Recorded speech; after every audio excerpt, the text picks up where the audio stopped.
नाज़रीन, PMN news के साथ मैं हूं नाइला भट्टी। सबसे पहले शामिल करते हैं आज की अहम खबर।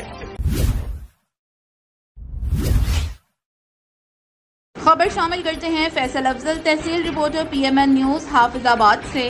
पंजाब फूड अथॉरिटी का सोडा वाटर तैयार करने वालों के खिलाफ एक्शन। फूड सेफ्टी टीम का ढंगरावाली कोलू रोड हाफिजाबाद के इलाके में मौजूद इमरान सोडा वाटर यूनिट पर छापा। इस्तेमाल शुदा बोतलें और ढक्कन दोबारा इस्तेमाल करने पर यूनिट बंद। सोडा वाटर की तैयारी में मसनूई मिठास और खुले रंगों का इस्तेमाल किया जा रहा था। मौका पर किए गए टेस्ट फेल होने पर कार्रवाई अमल में लाई गई।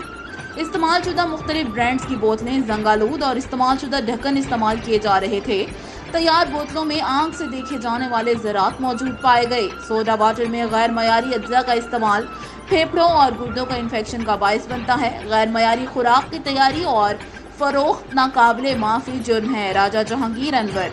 आवाम की सेहत के साथ खेलने वालों के खिलाफ सख्त कार्रवाई अमल में लाई जाएगी। DG food authority.